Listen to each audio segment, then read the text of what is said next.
From the New York Times, it's The Headlines. I'm Tracy Mumford. Today's Wednesday, April 30th. Here's what we're covering.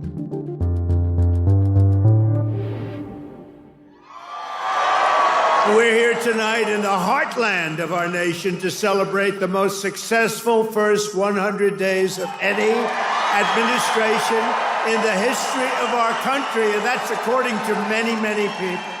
President Trump took to the stage at a rally in Michigan last night to mark his first 100 days in office. We've just gotten started. You haven't even seen anything yet. It's all just kicking in. In front of a crowd of 3,000, Trump seemed to return to campaign mode, falling back on his false claims the 2020 election was stolen and going off on tangents about President Biden. Bathing suit. Somebody convinced him that he looks great in a bathing suit. He's 82 years old. Cary Grant didn't look great in a bathing suit when he was 82. You don't look great. The rally was intended to be a showcase of Trump's commitment to American manufacturing. He held it near Detroit, the center of the country's auto industry.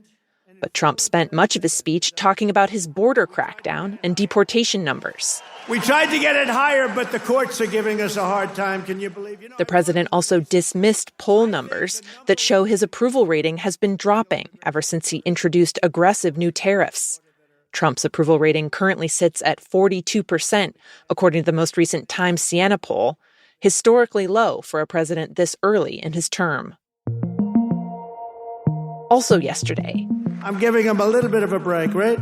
In a concession that his tariffs have been weighing on the economy, the president moved to give American car makers a bit of relief. He's walking back some tariffs for the companies, though analysts say even with the tweaks, the cost for car buyers is still expected to go up by thousands of dollars.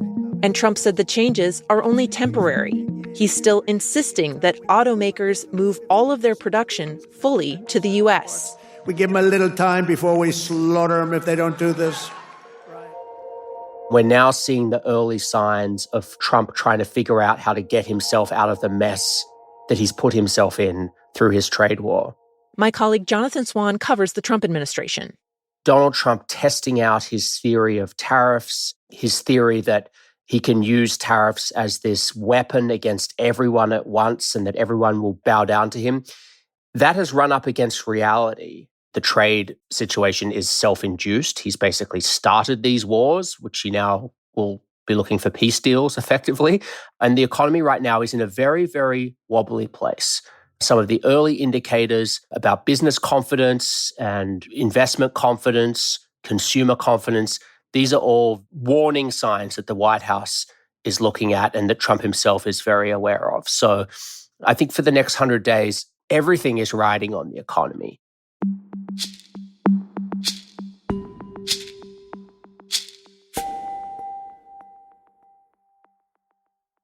Meanwhile, in an interview with ABC News that aired last night, you could get him back. There's a phone on this desk. I could. You could pick it up, and with all the power of the presidency, you could call up the president of El Salvador and say, send him back right now. And if he were the gentleman that you say he is, I would do that. But the court has ordered you to President Trump said he could free Kilmar Armando Abrego Garcia, the man his administration mistakenly deported to El Salvador, but he will not.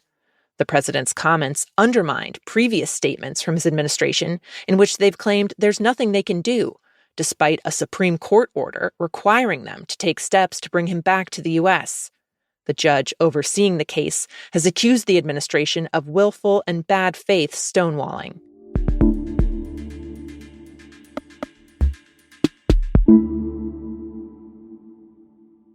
In Los Angeles, we are tired of asking, and it's time to demand what we want at the bargaining table.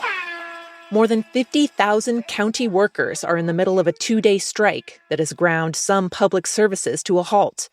Libraries across the county have closed, ambulances have been diverted from a hospital where workers walked out, and wildfire debris cleanup has slowed. The union representing the workers called for the strike after contract negotiations with the county stalled. The union is pushing for pay increases, and it's accused government officials of retaliating against workers involved in union activity. For its part, Los Angeles County says it's been trying to negotiate and has been warning that it's facing a growing budget crisis on multiple fronts that could throw the biggest county in the country into financial disarray. It expects cleanup and recovery costs from this year's fires to approach $2 billion. It's been hit hard by the Trump administration's cuts to federal funding. And earlier this month, the county agreed to pay $4 billion to settle thousands of sex abuse claims dating back decades from kids in its juvenile detention and foster care systems.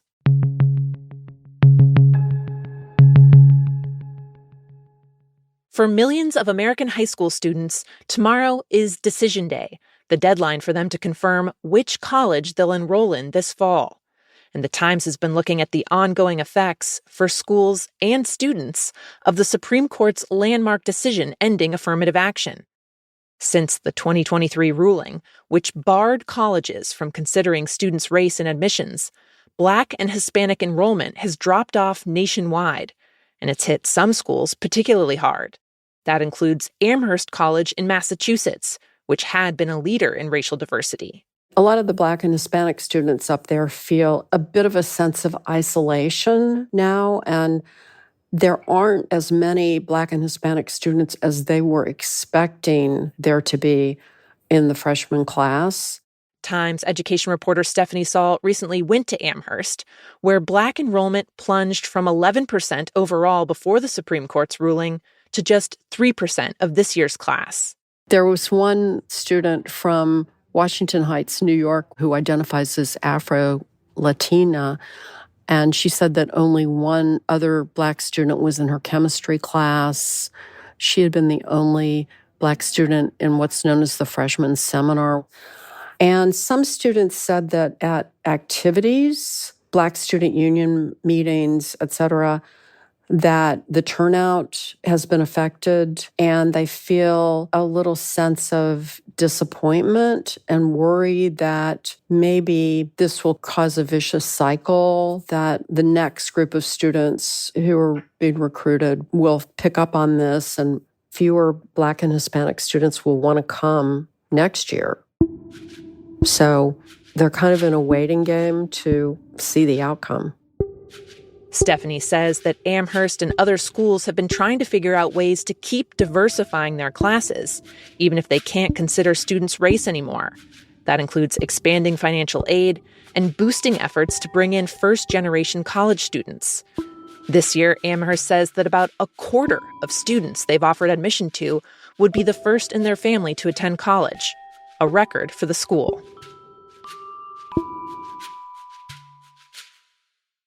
And finally, travelers may love a European summer vacation, eating tapas in Barcelona, island hopping in Greece, or taking a gondola ride in Venice. But many Europeans are over it. The number of tourists from the U.S. and elsewhere has broken records, overwhelming some cities to the point that they've been putting in measures to keep people away. For example, Venice started charging an admission fee. Dubrovnik in Croatia cut back the number of taxis and outdoor dining spaces. And cities like Amsterdam have banned the construction of new hotels. Now, anti-tourism activists are planning to confront tourists directly to bring attention to housing shortages, overcrowding, and other issues that they say the tourism boom has fueled. The activists met this past weekend to workshop strategies that include blockading tour buses, picketing outside airports, and obstructing historic sites. But the main symbol of their resistance is the humble water gun. Last summer, anti-tourism protesters used the water guns to squirt tourists along one of Barcelona's most famous streets, chanting, "Go home." And they haven't ruled out that tactic for this year's protests, which are scheduled for cities across Europe on June 15th. Those are the headlines. Today on The Daily, a look at President Trump's first 100 days with a roundtable of Times political reporters. That's next in the New York Times audio app, or you can listen wherever you get your podcasts. I'm Tracy Mumford. We'll be back tomorrow.